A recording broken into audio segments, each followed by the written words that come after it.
வேறுபாடுகள் பத்தின கதையில நாம எல்லாருமே ரொம்ப முக்கியமான ஒரு கட்டத்துக்கு வந்திருக்கோம். ஆனா அந்த கதைய சொல்றவரே திடீர்னு எல்லாத்தையும் நிறுத்திட்டு ரொம்ப விசித்திரமான ஆனா ரொம்ப முக்கியமான ஒரு விஷயத்த சொல்றாரு. அது என்னன்னு பாக்கலாமா? யோவான் அந்த நற்செய்தியை எழுதுறவரு திடீர்னு கதை சொல்றத நிறுத்திட்டு, ஒரு நிமிஷம் நில்லுங்க, நான் சொல்றத கேளுங்க அப்படின்னு சொல்ற மாதிரி இருக்கு.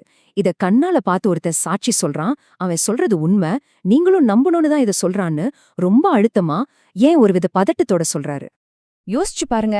அவர் எழுதின முழு நற்செய்தியிலையும் இந்த ஒரு இடத்துல மட்டும்தான் இப்படி கதைய நிறுத்தி நான் சொல்றத நம்புங்கன்னு சொல்றாரு. அப்போ அந்த விழாவிலிருந்து வந்த ரத்தத்துக்கும் தண்ணீருக்கும் அப்படி என்ன ஒரு பெரிய முக்கியத்துவம் இருந்திருக்கணும்? ஏன் நாம இத கண்டிப்பா நம்பணும்னு அவர் நினைக்கிறாரு? சரி வாங்க, இத பத்தி கொஞ்சம் கொஞ்சமா பார்க்கலாம். முதல்ல வெளிப்படையா தெரியிற சில விளக்கங்கள பாப்போம். இந்த சம்பவம் ஏன் வரலாற்று ரீதியா உண்மை இருக்கலாங்கிறதுக்கு என்ன காரணம்னு பார்க்கலாம். முதல்ல பாத்தீங்கன்னா யோவானுக்கு இது ரொம்ப முக்கியம். ஏன்னா அவர் என்ன சொல்றாருன்னா, இது இப்போ திடீர்னு நடந்த விஷயம் இல்ல, பல 100 வருஷங்களுக்கு முன்னாடியே ஜக்கரியா தீர்க்கதரிசி சொன்னது இப்ப நிறைவேறியிருக்குன்னு சுட்டிக்காட்டுறாரு. தங்கள் ஊடுருவ குத்தியவரையே உற்று நோக்குவார்கள்னு அப்போவே சொல்லப்பட்டிருக்கு. சோ இதெல்லாம் ஒரு தெய்வீக திட்டத்தோட ஒரு பாகம்னு அவர் நிரூபிக்க பாக்குறாரு. சரி, தீர்க்க தரிசனம் ஒரு பக்கம் இருக்கட்டும். இதுக்கு மருத்துவ ரீதியாவும் ஒரு விளக்கம் இருக்கு.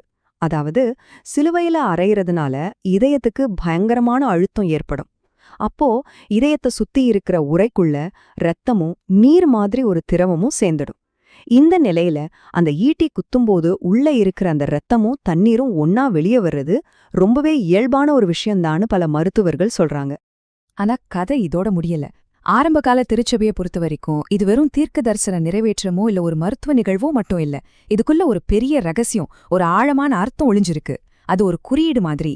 முதல்ல அந்த தண்ணீர் எதை குறிக்குதுன்னா திருமுழுக்கை குறிக்குது. அதாவது ஒரு புதிய வாழ்க்கைய ஆரம்பிக்கிறதுக்கான நம்மை தூய்மைப்படுத்துற அந்த திருவருட்சாதனத்தின் சின்னமா அதை பார்த்தாங்க. அடுத்து அந்த இரத்தம், அது நற்கருணையோட சின்னம். அதாவது அந்த புதிய வாழ்க்கையை தொடர்றதுக்கு தேவையான ஆன்மீக உணவா இதை பார்த்தாங்க. இப்ப யோசிச்சு பாருங்க, திருமுழுக்கு, நற்கருணை, இந்த ரெண்டும் தான் திருச்சபையோட மிக அடிப்படையான ஸ்தாபக திருவருட்சாதனங்கள். ரெண்டுமே கிறிஸ்துவோட விழாவிலிருந்து உருவாகுது. இது நான் இப்போ சொல்ற கருத்தில்ல. பல நூற்றாண்டுகளுக்கு முன்னாடியே புனித யோவான் கிறிசஸ்தோம் மாதிரியான பெரிய இறையியலாளர்கள் எல்லாம் என்ன சொல்லிருக்காங்கன்னா, இதுதான் திருச்சபை பிறந்த தருணம்னு சொல்லிருக்காங்க. ஆதாமின் விழாவிலிருந்து ஏவாள் உருமான மாதிரி கிறிஸ்துவின் விழாவிலிருந்து திருச்சபை உருமாகியிருக்குன்னு அவங்க விளக்கியிருக்காங்க. இப்போ நாம இன்னும் ஆழமான ஒரு கட்டத்துக்கு போறோம். இது வெறும் ஒரு மரணக்காட்சி இல்ல, இது ஒரு புதிய படைப்போட கதை, ஒரு புது தொடக்கத்தோட கதை.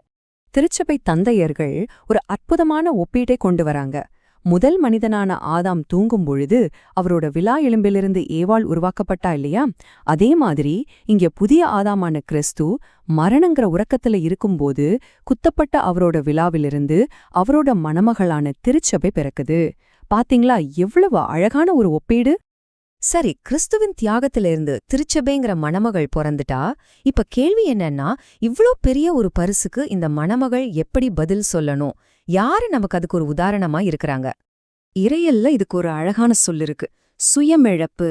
அப்படின்னா தனக்குன்னு எதையுமே வச்சுக்காம சுயநலத்தை முழுசா விட்டுட்டு தன்னையே அன்போட முழுமையா அர்ப்பணிக்கிறது.